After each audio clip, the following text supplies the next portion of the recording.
Assalamualaikum warahmatullahi wabarakatuh. Bismillahirrahmanirrahim. Kalau kamu berdoa itu yang tadarruk, tadarruk itu ya yang sangat sopan, wakuf ya secara diam-diam atau secara enggak berlebihan. Terus hanya ayat innahu la yuhibbul mu'tadin. Allah itu tidak suka orang yang melewati batas. Itu termasuk melewati batas dalam doa karena ada unsur mendikte Allah. Saya memberi contoh tadi. Misalnya kita sebagai cowok berdoa, ya Allah saya ingin punya istri cantik, sholihah, nasabnya baik, gak pernah cerewet, gak pernah apa. Itu kan nanti nyarinya juga susah. Nanti kalau Allah menjabatkan itu adanya di surga, ning donya ora payu rabi, kira-kira. Nah itu sudah berlebihan. Terus kalau ada ulama mengatakan doa itu mukhul ibadah, itu maksudnya gini, doa itu bukti kita minta, minta itu bukti kita lemah. Dan merasa lemah itu sudah bagian dari ibadah. Makanya masyhur itu syairnya Abdul Al-Haddad itu. Fadu'ai wabdihali dalilun li fiftikori itu. Jadi saat berdoa itu hanya sebagai bukti saya butuh Allah. Saya sendiri tidak punya kepentingan mustajab apa enggak. Jadi wali-wali yang mengatakan doa itu mukhul ibadah sebetulnya itu malah wali-wali yang dari awal enggak kelintas disembadani apa enggak. Butuhnya dia itu menunjukkan bahwa saya ini lemah. Buktinya posisinya minta. Itu yang dimaksud mukhul ibadah. Tapi kalau kita berdoa terus posisi kita protes, katanya kamu baik ya Allah, engkau baik, ternyata enggak juga. Buktinya semua doa saya enggak kamu kabulkan. Wah, ini malah doa kriminal. Jadi yang dimaksud mukhul ibadah itu doa itu bukti minta. Minta itu bukti lemah. Makanya ada syairnya Abdul Al-Haddad maksud fadu'a ibabdihali dalilun li fiftikor. Jadi saya minta engkau ya Allah itu bukti saya butuh. Jadi itu bukan dua hal yang harus dipertentangkan. Jadi kalau doa dikatakan apa? Ibadah karena di doa itu minta. Nah, minta itu bukti merasa kita lemah. Berarti kita sa'il Allah mas'ul. Kita minta Allah yang kita mintain. Kita menengadah Allah yang berposisi memberi. Itu saja sudah cukup sebagai ibadah. Meskipun doa kita tidak mustajab. Karena memang tadi seperti itu. Kalau di ilmu-ilmu tasawuf itu apa ya? Doa itu memang benar-benar sudah mukhul ibadah karena tadi perasaan merasa butuh sama Allah itu. Nah, merasa butuh itu, nah kalau kita berdoa merasa butuh sama yang kita minta, itu dalam ilmu tasawuf sudah kriminal, berarti kamu lebih butuh makhluknya. Misalnya begini ya, saya ingin punya rumah bagus, terus setelah punya rumah kredit saya utangnya banyak. Sebetulnya saya itu tidak pernah ingat Allah. Gara-gara utang banyak, kredit jatuh tempo, terus melibatkan Allah. Ya Allah, saya ini utang banyak, ini, terus tolong dibayar. Sebetulnya saya itu ingat utang, cuma Allah tak libatkan kan. Lah itu tidak akan jadi wali, yang jenis ini tidak akan jadi wali. Saya ingin jadi dosen, melibatkan siapa ya nanya? Melibatkan Allah, terus malam-malam bangun melibatkan Allah. Itu artinya apa? Kamu itu lebih ingin yang kamu minta ketimbang ingin Allah. Kalau wali itu enggak gitu, kangen Allah. Terus tahu Allah itu zat pemberi, karena tahu Allah zat pemberi terus minta. Maka yang dikangen itu ya Allahnya dulu. Kalau kita kan enggak punya kasus dulu, punya keinginan banyak dulu. Baru ingat siapa yang bisa ya? Oh Allah. Allah kita libatkan. Ya untungnya Allah baik, mau ramal utang, bukan mikir. Untungnya Allah tidak jawab itu. Jadi itu bedanya wali. Kalau wali itu kangen Allah dulu, baru minta. Kalau kita enggak, banyak masalah dulu, baru melibatkan Allah. Nah yang jenis ini tuh bahaya. Kalau enggak disembadani mesti ngomel ya. Gusti katanya kalau yang minta kamu kabulkan, ternyata ini enggak. Nanti kalau Allah jawab, kamu itu tidak kangen saya, kamu itu kangen uang, kangen perempuan cantik yang kamu inginkan. Terus kamu melibatkan saya.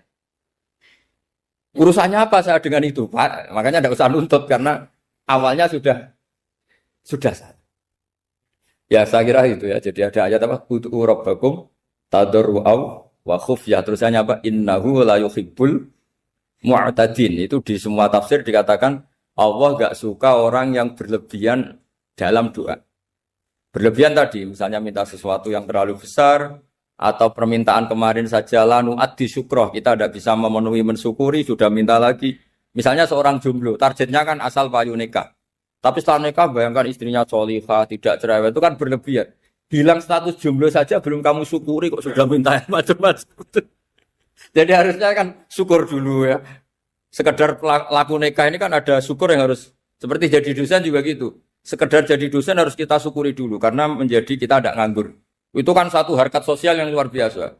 Jangan tahu-tahu sudah hari kedua cari intensif, cari ini itu, syukurnya aja belum sudah kemana-mana. Lah itu sudah mu'tadin, sudah melebihi apa?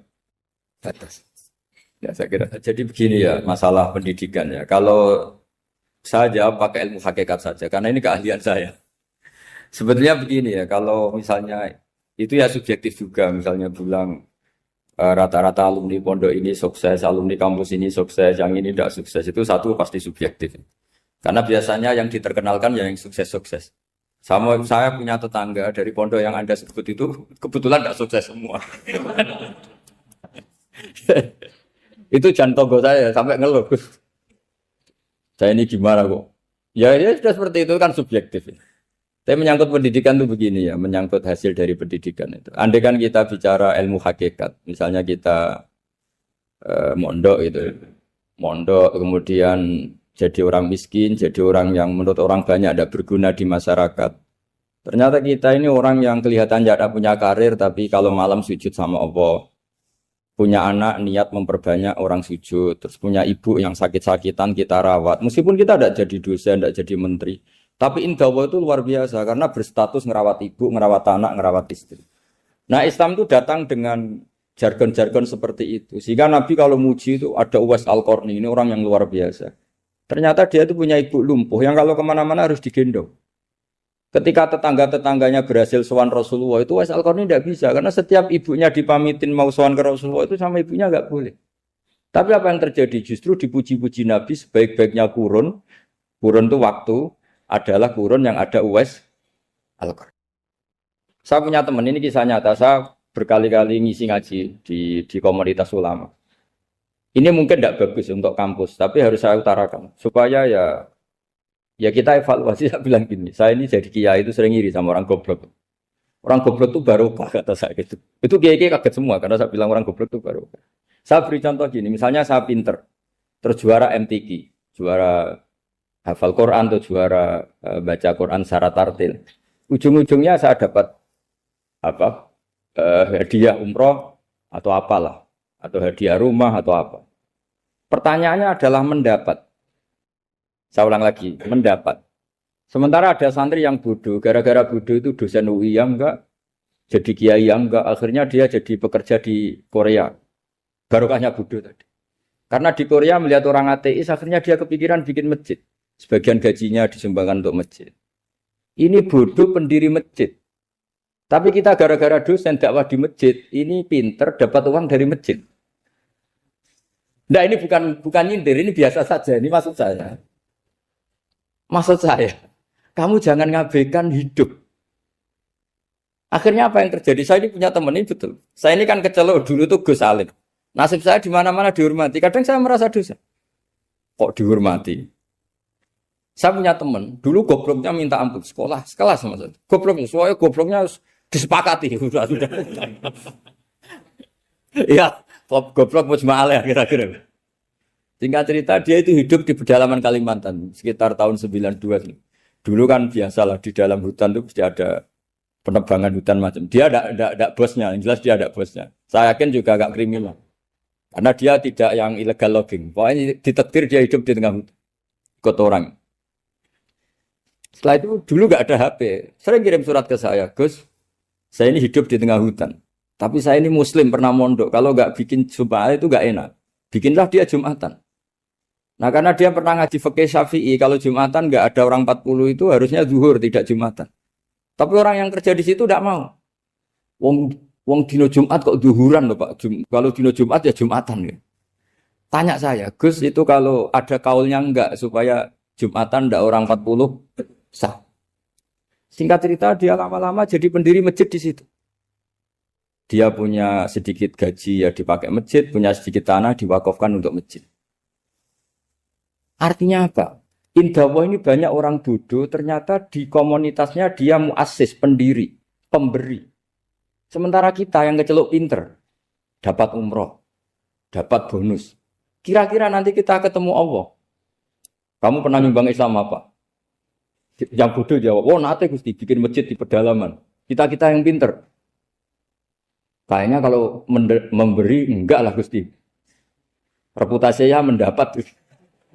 Ketika Nabi memenangkan perang Badar, itu ada Asra Badrin, tawanan-tawanan perang Badar. Nabi suka musyawarah, suka rembukan. Ya Abu Bakrin, menurut kamu tawanan ini diapakan? Kata Abu Bakar, hum asyiratuka. Mereka itu keluarga engkau, orang-orang Quraisy. Ya dibebaskan saja. Pakai tebusan. Nanti uang itu kita kelola supaya jadi penguat Islam. Dan orang-orang ini merasa utang jasa karena harusnya dibunuh, tapi kita bebaskan. Terus tanya, bagaimana kamu ya Umar menurut kamu? Kata Umar, ini kan orang-orang yang dulu ingin bunuh kamu. Yang ingin menghabisi jenengan, ingin dan sudah ngusir jenengan. Ya setelah ketangkap ya dibunuh, kok repot. Apa kata Rasulullah? Rasulullah spontan ngendikan, innama salaka ya Abu Bakrin kama sali Ibrahim. Kamu ibarat kayak Nabi Ibrahim. Izqala faman tabi'ani fa innahu minni wa man asani fa innakal ghafurur rahim. Jadi Nabi Ibrahim itu unik. Melihat umat itu sesyafakoh itu. Syafakoh itu banget sayangnya. Nabi Ibrahim cara berpikir, faman tabi'ani fa innahu minni, orang yang ikut saya ya Allah pasti golongan saya, tentu layak masuk surga. Waman asoni, orang yang mendurhakai saya, fa innaka ghafurur rahim, engkau Maha Pengampun. Bukan yang mendurhakai langsung masuk neraka, enggak, engkau Maha Pengampun. Wa masaluka ya Umar kama salin Nuh, isqala rabbi la tadzar ala ardi minal kafirina dajjara. Umar, kamu mirip Nabi Nuh, inginnya semua orang kafir dihabisin. Ya masyhur kan Nabi Nuh itu enggak ingin ada orang kafir sampai ada banjir tufan. Nah kalau sampean tanya bedanya apa dengan garis keras sekarang? Bedanya ya beda sekali. Kalau Nabi Nuh benci sama orang kafir itu diserahkan yang punya. Sehingga yang punya yaitu Allah yang menghukum dengan banjir bandang. Tapi kalau kita kan kadang kita bertindak sendiri. Jadi potensi disalahkan. Yang jelas dalam hadis-hadis sahih, Nabi Nuh itu tidak bisa mensyafaati karena itu. Ketika diminta syafaat, ini hadis sahih bukan ada di Bukhari, ada di Muslim. Karena biasanya kalau di kota itu ditanya ini sahih enggak? Untungnya yang tanya kadang enggak paham, ini alhamdulillahnya jadi wah repot. Nabi Nuh itu diantara sebabnya enggak bisa mensyafaati adalah pernah corong Jawa maksudno kaume. Kalau dalam bahasa Arab itu da'a li Zaidin berarti mendoakan positif, kalau da'a la Zaidin mendoakan negatif. Kalau orang Jawa itu ada doa, ada pasot. Nabi Nuh adalah orang yang pernah maksudkan kaumnya. Nah, saya cerita sedikit tentang Nabi Nuh dan Nabi Ibrahim. Nabi Ibrahim dianggap tadi cerminannya Abu Bakar, dianggap niru Ibrahim, cerminannya Umar, dianggap niru Nabi siapa? Nabi Nuh.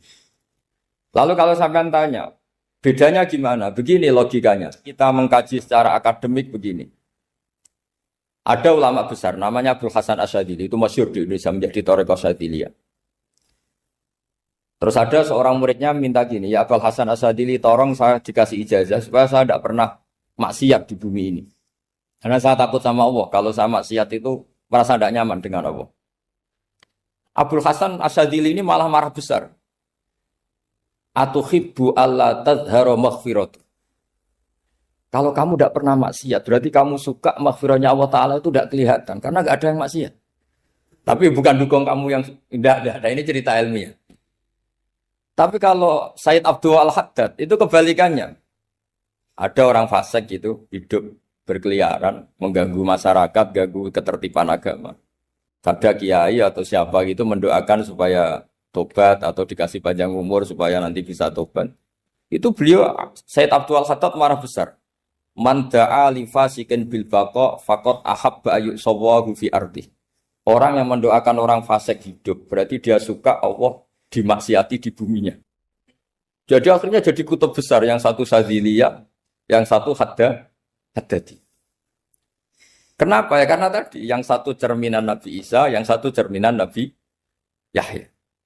Sebagaimana sabda Rasulullah tadi, ulama ummati ka anbiya'i bani Israil.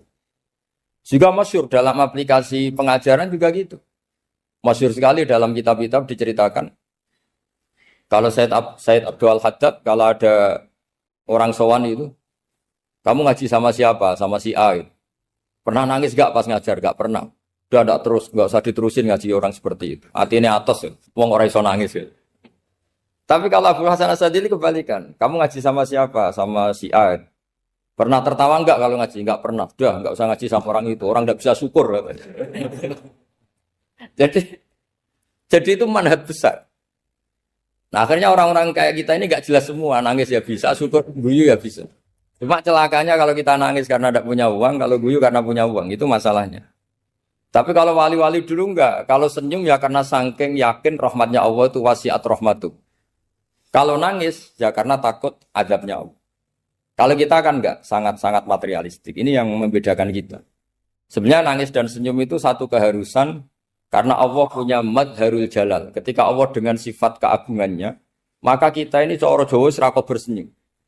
Tapi Allah itu kadang sebagai madharul jamal. Adanya satu keasikan. Sehingga yang merengut itu yang salah. Makanya dalam ilmu tasawuf, kutub wali itu hanya dua. Allah dengan madharul jalal, dengan Allah yang madharul jamal. Contoh madharul jalal misalnya gini. Ketika Nabi Musa ingin melihat Allah, saking kangennya ingin melihat Allah, Rabbi arini anzur ilaik, ya Allah saya beri hak untuk melihat engkau. Allah dengan jalalnya gini, Allah itu qadim, superior. Tentu gak layak tersentuh barang hadis itu makhluk. Sehingga ketika falam matajalla rabbuhu lil jabali ja'alahu dakka wa kharra Musa sa'iqa. Sehingga enggak levelnya, apapun hebatnya Nabi ini tetap makhluk. Sementara Allah itu qadim. Enggak kuat. Makhluk yang fana ini, yang profan ini enggak kuat. Enggak kuat menampung zat yang qadim, yang superior. Sehingga gunung pun hancur. Nabi Musa pingsan. Tapi ketika Allah dengan madharul jamal itu Allah dengan keindahannya, dengan kasih sayangnya, memberi hak makhluknya untuk melihat. Nah di sini ini Allah sering ngendikan wujuhu yauma idzin nadhirah ila rabbiha nadhirah. Nanti ada wajah-wajah yang di surga itu melihat saya kata. Tapi apakah betul melihat kayak saya melihat dosen, melihat Pak Rektor, melihat teman-teman itu tidak bisa. Karena Allah itu qadim, sehingga meskipun manusia ahlul jannah melihat Allah, tetap Allah ngendikan la tudrikuhul absar wa huwa yudrikul absar. Karena Allah di balik jamalnya ya punya jalal, di balik jalalnya juga punya jalal. Sehingga selalu di Quran itu diulang beberapa kali supaya proporsional. Nah, kenapa ahli sunnah tetap berkeyakinan Allah bisa dilihat? Logikanya begini. Fa inna kulla maujudin yasihu ayyura. Allah itu zat sing nyata-nyata wujud dan punya eksistensi. Di mana-mana sesuatu yang wujud itu layak untuk bisa dilihat. Lalu pertanyaannya gini, kenapa kita tidak bisa melihat sekarang kok nunggu di akhirat? Karena mata kita sekarang itu profan, fana. Sementara kita setelah di surga, tubuh kita didesain abadi. Ya saya ulang lagi ya, setelah kita di surga, semua fisik kita ini didesain abadi. Tentu karena desainnya sudah abadi, layak melihat zat yang abadi. Tapi pertanyaannya, kenapa tidak bisa ikhatoh, tidak bisa melihat sampai faham, la tudrikul absar? Karena abadi kita itu diabadikan. Sebagaimana surga abadinya diabadikan. Neraka ya diabadikan. Sementara Allah abadi dengan dirinya sendiri, yaitu Al-Qayyum, atau dalam bahasa ngajinya Qiyamuhu binafsi.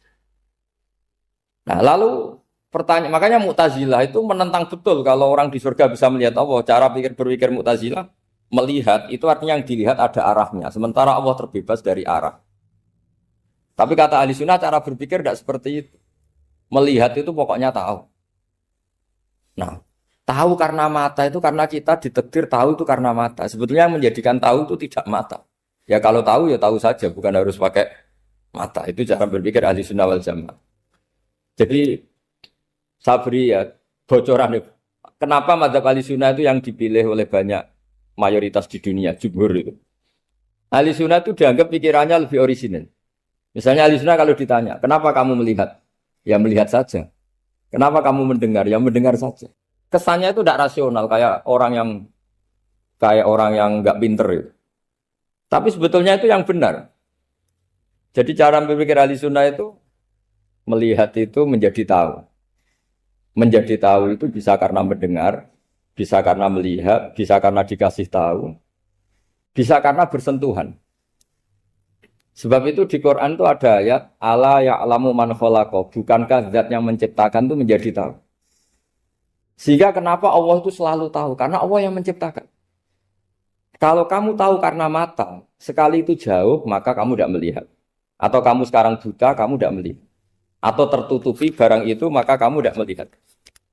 Tapi kalau kamu tahu karena kamu menciptakan, maka akan melihat terus. Misalnya saya ini tukang batu. Saya ingat betul ketika saya bangun Monas, itu pulpen saya tak tanam di dalam Monas. Saya ingat betul kalau pulpen saya warnanya putih, tak tanam di Monas 2 meter dari pondasi.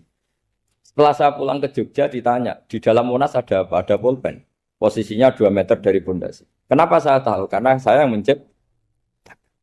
Nah, karena menciptakan ini sehingga tahu saya akan terus-menerus. Tapi kalau tahu karena mata sekali barang itu tertutupi, nggak tahu. Misalnya saya tahu jenengan karena dekat sekali jenengan kemana-mana saya sudah tidak tahu. Tapi kalau saya menaruh sesuatu di tubuh Anda, sehingga kamu kemana-mana tetap tahu bahwa barang itu ada di tubuh. Nanti kalau ada yang protes, tapi bisa saja Gus barang itu dicuri orang kemudian Anda tidak tahu. Yang menjadi tidak tahu karena saya sudah tidak menciptakan suasana itu. Selagi saya yang menciptakan, maka akan tahu terus. Nah, tapi karena Allah ini menciptakan semua yang ada di bumi, maka Allah tahu terus. Jika Allah tahu cara bikin kuman, terus tahu bahwa manusia itu punya kuman, kumannya punya organ, organnya juga punya kuman. Terus gak kebayang. Kamu bayangkan kayak, makanya Allah itu kalau cerita sederhana, innallaha la yastahi ayyadriba mathalam ma ba'udatan fama fawqaha. Allah itu tidak malu bikin perumpamaan nyamuk, karena nyamuk itu lebih dahsyat timbang gajah. Para pematung itu disuruh bikin gajah masih mampu. Bikinkan patung gajah, mungkin masih sanggup. Tapi kalau tak suruh bikin patung nyamuk, nggak usah bikin hidup, patungnya saja sekecil itu. Padahal nyamuk kecil itu punya organ tubuh. Lalu bikinnya organ tubuh nyamuk itu kayak apa sih? Organnya punya kuman, kumannya punya organ, organnya juga punya kuman. Sehingga orang-orang alim itu baca nyamuk itu lebih jadi ayat Allah ketimbang melihat dinosaurus. Tapi sekarang orang itu nggak tertarik ceritanya. Jadi beda perasaannya orang alim sama orang awam. Kalau orang awam tuh melihat mukjizat kan yang dasar-dasar kayak dinosaurus, gajah, wow gitu. Kalau orang alim nggak, malah melihat nyamuk. Kealiman seperti itu terjaga di umatnya Muhammad, di umatnya Rasulullah Muhammad SAW. Karena ketika umat ini nggak ditunggui para nabi, itu Allah menjamin Muhammad, ulama umatmu nanti punya kemampuan seperti nabi. Tentu tidak dalam keutamaan ya, keutamaan tentu enggak sekelas sama Nabi. Kenapa itu terjadi? Karena tadi para Nabi ini mewakili sekian. Kalau kita sangat mencintai Indonesia, maka kita akan tegas siapapun yang ingin menghancurkan Indonesia. Itu kira-kira cerminan Nabi Nuh. Kalau kita sangat mencintai Allah, maka kita akan benci sebenci-bencinya sama orang yang mendurhakai Allah. Tapi masalahnya, Allah yang kita cintai itu memaklumatkan diri kalau bersifat ghafur, pengampun. Jika kalau kita terlalu kasar, ini kan yang kita cintai bersifat ghafur kok kita kasar. Di sini Nabi Ibrahim. Beliau sangat mantau sekali sama yang durhaka sama Allah. Tapi mau mantau gimana? Zat yang mengajarkan itu bersifat ghafur. Maka kita mau tidak mau. Makanya ada riwayat mengatakan takhallaku bi akhlaqillah, kamu bertata krama kayak akhlaknya Allah. Akhirnya ya sudah, kita mau apa coba? Kira-kira kalau kamu mencintai seseorang, itu potensinya kan dua, protektif. Ada telepon, itu dari siapa? Cewek atau cowok? Protektif. Itu bukti cinta apa bukti suudon? Kan tidak tahu. Tapi misalnya kamu cinta perempuan terus, WA-an sama lelaki gak apa-apa, jalan sama lelaki gak apa-apa, sama masa lalunya pacarnya juga gak apa-apa. Itu cinta apa pembiaran? Kan sama-sama gak jelas. Nah kira-kira mencintai Allah itu kira-kira analoginya seperti itu. Kalau yang satu protektif, Allah harus zat satu-satunya yang disembah. Gak boleh didurhakai, gak boleh dikhianati. Sehingga ini sangat keras sekali. Nah, ini Nabi Nuh. Di sini ada Nabi Ibrahim. Karena orang yang zat yang kita cintai bersifat ghafur. Sehingga kalau kita terlalu tegas beda dengan sifatnya Allah yang bersifat ghafur. Nah umatnya Nabi seperti itu mulai dulu. Ada yang moderat, ada yang keras, ada yang setengah keras, setengah moderat. Ada yang ngambil sikap, oh udah mangan turu, ngenteni mati. Itu lebih baik itu timbang punya istihad tapi gak jelas, mendingan Itu ada riwayatnya, suatu saat ibadah akhir umatku terbaik adalah tidur. Maksudnya tidur itu gak ngambil sikap, masyhur itu. Saya beri riwayat yang ada di Bukhari Muslim. Satakunu fitanun. Al-qa'id fiha khairun nal qa'im wal qa'in fiha khairun nal masyi wal masyi fiha khairun nasai. Nanti di akhir zaman itu banyak fitnah. Kata Rasulullah, yang duduk lebih baik ketimbang yang berdiri. Yang berdiri lebih baik ketimbang yang jalan. Yang jalan biasa lebih baik ketimbang yang jalan bergegas. Man tasyarrafa laha tastasrifu. Fitnah itu adalah siapa yang terlibat maka akan semakin parah. Jika semenjak itu ulama berpikir nanti di akhir zaman kalau ada fitnah, itu sebaiknya orang ngambil sikap sepasif-pasifnya, secuek-cueknya. Jadi semua syurahul hadis sepakat makna hadis ini apa? Orang disuruh sikap secuek-cuek. Misalnya pilihan presiden, contoh kecil pilihan presiden. Mungkin para intelektual nggak merasa, tapi kalau ulama itu cara berpikir beda. Pilihan presiden, kamu fanatik milih A, yang satu fanatik milih B. Ya presiden atau bupati atau gubernur. Terus yang satu bilang gini, wah kalau nggak di presiden A, nggak di bupati A, nggak di gubernur A, negara ini rusak. Mungkin betul dari segi jejak rekamnya A ini bagus. Tapi pertanyaannya secara tauhid, bagaimana Anda menggantungkan kesejahteraan sama makhluk? Kamu nggak pernah terusik begitu kan para intelektual? Itu kan melukai. Bagaimana mungkin Anda menggantungkan kesejahteraan dengan seorang makhluk? Wah kalau di presiden A pasti Indonesia makmur, kalau bupati A pasti Sleman makmur, pasti Bantul makmur. Nah, bagaimana mungkin makhluk yang sedang soleh kamu pastikan selalu soleh? Wong dia makhluk bisa sementara yang B misalnya fasik, wah kalau dipimpin B pasti rusak negara. Bagaimana kamu pastikan B yang fasik selalu fasik? Dia saja dia husnul Fatimah, yang fasik pas mimpin jadi soleh, yang soleh pas mimpin jadi fasik. Akhirnya ulama karena tahu sifat manusia itu baru badan kendali di tangan Allah. Sikapnya nggak jelas. Saya ini termasuk orang yang terkenal nggak jelas. Karena kalau ditanya, Gus sampai milih presiden mana, bakti mana? Sanut pangeran sing dadi aku loyal. Wah, anut pangeran yo kacau. Wah, luwih kacau menan anut pangeran kan. Ini kan sudah tidak sambung karena pikirannya ulama. Memang nggak beda, cara berpikir ulama itu beda. Bahkan bapak saya itu kalau didik saya itu begini. Kalau meseli saya atau ngirim saya dulu itu kan pakai mesel.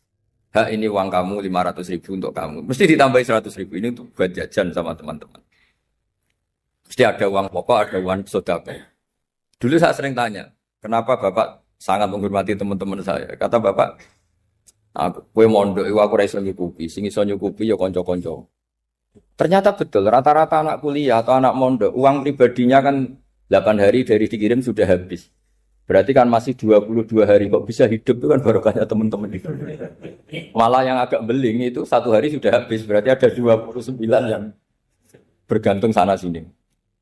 Sehingga Nabi dulu cara ngendikan itu unik. Kata Nabi, da'un nasa yarzuqu wahu ba'duhum ba'du. Menusau barnawa, engkau saling memberi rezeki. Ketika ada collab, Medina itu pernah collab, terus sekarang pernah defisit. Beberapa pakar ekonomi datang ke Rasulullah, ya Rasulullah, sa'ir, tolong dikasih harga standar. Tapi apa jawabannya Nabi? La tusairu fa inna Allaha huwal musair. Kamu jangan kasih harga, Allah sendiri yang menentukan harga itu. Terus kata Nabi, kenapa engkau begitu ya Rasulullah? Ini negara harus ditentukan harga karena gini-gini. Kata Nabi, saya tidak ingin ketemu Allah dalam keadaan dolim. Tapi ini tentu di teori ilmu modern ini masalah. Tapi menurut orang modern. Tapi kalau menurut ilmu hakikat itu nggak akan masalah. Misalnya, kenapa Nabi tidak menentukan harga dalam keadaan negara seperti itu?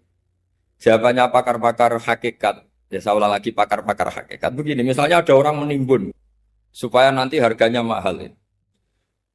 Terus ditimbun terus sampai nunggu harganya mahal.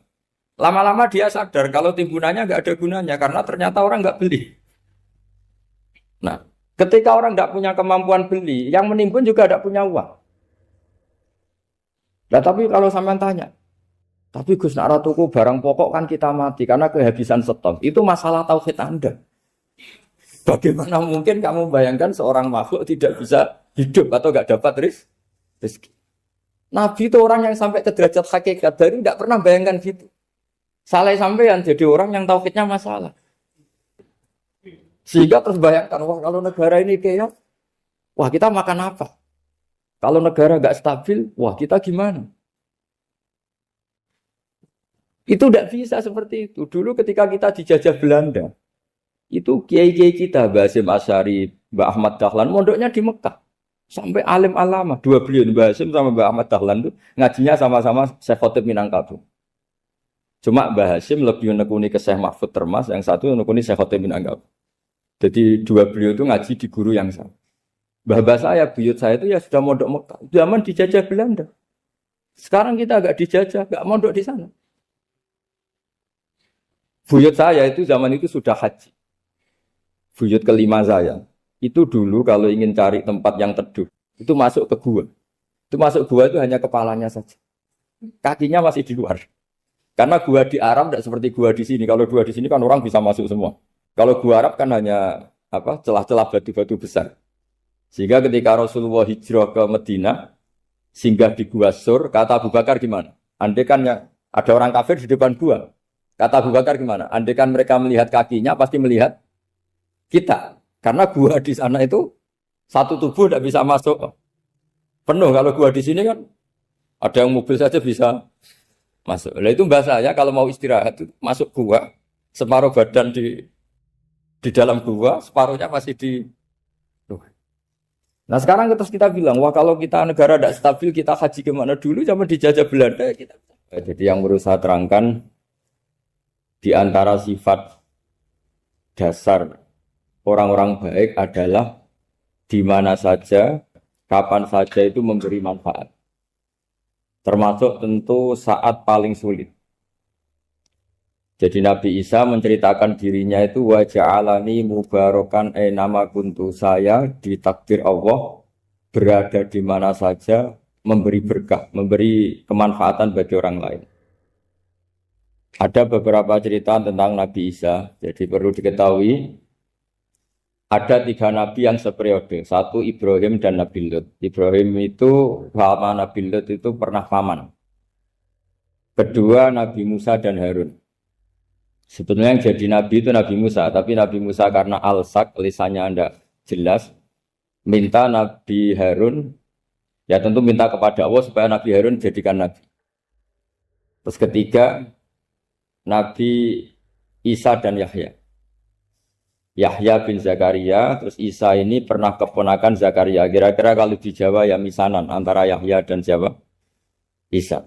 Jadi ada 3 nabi yang seperiode. Tapi yang paling berkompeten, yang sederajat kira-kira seperti itu hanya Isa dan Yahya.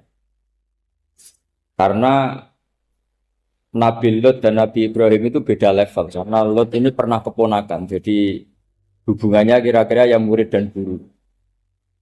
Terus Musa dan Harun itu juga nggak level, karena Nabi Harun ini jadinya Nabi itu atas permohonan Nabi Musa. Sehingga meskipun Harun itu kakaknya, tapi nggak berani bantah. Jadi Nabi Musa itu dalam cerita, beliau itu alsak. Alsak itu lesannya agak kedal. Tapi ini alsak yang barokah. Jadi dulu ceritanya Musa kecil, karena dia seorang Nabi, beliau seorang Nabi. Itu kalau melihat Fir'aun itu mangkelnya bukan main. Padahal kecilnya dirawat Fir'aun. Singkat cerita mulai kecil sudah usil. Kalau melihat Fir'aun itu ya jenggotnya dipakai mainan. Pokoknya nakal. Lama-lama Fir'aun curiga, dasar orang Israel. Nabi Musa ini turunan Israel. Lama-lama Fir'aun itu yakin kalau itu sengaja. Akhirnya Fir'aun mau membunuh Musa. Terus kata istrinya Fir'aun, Musa itu masih anak kecil. Jadi seperti itu ya bawaan anak kecil, bukan bawaan kebencian terhadap orang Kipti, orang Mesir. Kalau dalam bahasa kitab kuno Mesir itu Egypt Al-Kipti, makanya disebut Maria Al-Kiptiyah. Kalau orang sekarang bilang Egypt itu bahasa kunonya Mesir itu Al-Kiptiyah. Nah, memang secara bahasa Arab Mesir itu nggak mungkin, bahasa Arabnya Mesir itu nggak mungkin karena Misro itu maknanya kota. Jadi kalau kamu bilang kamu kemana, ke Misro, ke kota, lalu kota mana, ayo kota Mesir, itu bisa debat kusir. Jadi ya kayak kita lah, kita sekolah di mana? Di madrasah. Madrasah terjemahnya apa? Sekolah. Nah, kemudian oleh istrinya Fir'aun ya gini saja, buktikan kalau Musa itu masih anak kecil. Masyhur itu dalam cerita dikasih bara api sama apel. Sebenarnya Musa kecil ini sudah pinter mau milih apel. Sama malaikat Jibril diarahkan tangannya itu ngambil apa? Bara api terus dikunyah. Itu yang menyebabkan lisannya Musa itu alsak, agak pelat. Nah, ketika jadi rasul itu akan repot karena nanti harus pakai penerjemah. Jadi seorang rasul tapi lisannya tidak apa? Cakap. Akhirnya Nabi Musa realistis ngendikan ketika diutus wa akhi Harun wa afsahu minni lisanan fa arsilhu ma'iyarid ayyusaddiquni inni akhafu ayyukadzibun. Ya Allah, saudara saya Harun itu lisannya lebih fasih. Tolong jadikan dia rasul sebagai penguat saya. Akhirnya Allah mengabulkan doanya Nabi Musa, kemudian Harun dijadikan sebagai apa? Rasul. Sehingga meskipun satu angkatan, Harun dan Musa ini enggak level. Artinya enggak level itu ya Harun yang takut Musa. Terus ketiga ini Nabi Yahya dan Nabi Isa. Ini umurnya ya seangkatan, kecerdasannya, jadi nabinya sama-sama mulai kecil. Kita tahu Nabi Yahya termasuk yang diberi khitab Allah, ya Yahya khudil kitab biquwwah wa atainahu hukma sobiyya. Yahya berpeganglah kitab secara kuat dan dia saya kasih kenabian ketika kecil. Sama dengan Nabi Isa yang disebut wa yukallimun nasa fil mahdi wa kahla. Sehingga karena selevel dua nabi ini menjadi figur besar dalam manhaj, dalam metode dakwah. Dua, karena masih misanan tadi, kalau Jawa kira-kira mirip misanan. Dua nabi ini kalau memilih satu kampung, itu kalau Nabi Yahya, itu milih kalau singgah di satu kampung, Nabi Yahya mesti tanya, orang sini yang paling soleh siapa, yang paling baik siapa. Ya terus singgah atau nginap di rumahnya orang baik tadi. Tapi kalau Nabi Isa enggak, orang sini yang nakal siapa, yang paling beling siapa. Terus Nabi Isa singgah di situ. Akhirnya ada pertanyaan dari Nabi Yahya, lima tanzilu ala syirarin nas. Kenapa kamu selalu singgah di orang-orang nakal? Syiror itu orang-orang nakal. Masyhur itu Nabi Isa menjawab, ana tabibun udawil mardo. Di mana-mana Nabi itu ibarat seorang dokter, kerjaannya tentu menyembuhkan orang-orang yang apa? Sakit. Jadi dua nabi ini sering berdebat, tentu debat yang baik. Dan itu menjadi cara Jawa itu punjeri ilmu. Jadi manhaj ilmu besar antara Yahya dan Isa. Begitu juga Nabi Yahya itu kelihatan agak rileks, panik, saking takutnya sama Allah. Kalau Nabi Isa itu rileks. Pokoknya kumpul orang-orang nakal itu ya rileks. Akhirnya ada dua pertanyaan sekaligus nanti jadi dua manhaj. Kenapa kamu sering sering kalau bahasa Arab itu abasa ya. Terus yang Nabi Yahya balik bertanya, kenapa kamu sering senyum, sering tertawa? Kenapa memangnya terus? Ka'annaka ta'manu mimakrillah. Kamu sering senyum kayak kami sudah terbebas dari azab Allah, dari ditegur Allah, seakan-akan kamu orang paling benar yang enggak akan salah. Nabi Isa balik tanya, sama kamu sering masam, sering meru, ka'annaka taqnatu min rahmatillah, seakan-akan kamu putus asa dari rahmatnya Allah. Sehingga kemudian itu jadi manhaj besar. Kalau terlalu senyum, ya dianggap orang yang kayak nggak punya perasaan dosa. Tapi kalau terlalu masam, terlalu merenggut, seakan-akan rahmat Allah itu terbatas. Sehingga seakan-akan Allah itu rahmatnya nggak cukup lah untuk mengelola manusia ini. Sehingga itu jadi metode besar yang masyhur itu dalam sebuah hadis Nabi ngendikan, ulama ummati ka anbiya Bani Israil. Ulama umatku itu kapasitasnya atau fungsinya atau manfaatnya setingkat nabi-nabi Bani Israil. Karena ketika umat ini enggak ditunggui para nabi setelah Rasulullah SAW, itu yang nunggui hanya ulama. Tapi ulama ini sudah cukup mewakili para nabi Bani Israil. Dan banyak syurahul hadis, para menyarah hadis mensarahkan Nabi tidak ngendikan ulama ummati kamisli seperti saya, tapi ka'ambiyai Bani Israel, bagaimana nabi-nabi Bani Israel. Nabi Bani Israel itu macam-macam. Termasuk ada yang tidak nikah, yaitu yang bernama Yahya dan Isa. Delala umatnya Nabi itu ada orang alim alamah yang ilmunya melegenda, yaitu namanya Imam Nawawi. Itu tidak nikah. Sampai kabudut. Meskipun dalam ajaran syariatnya Nabi, nikah sunnati, tapi selalu ada orang yang ditakdir tidak nikah.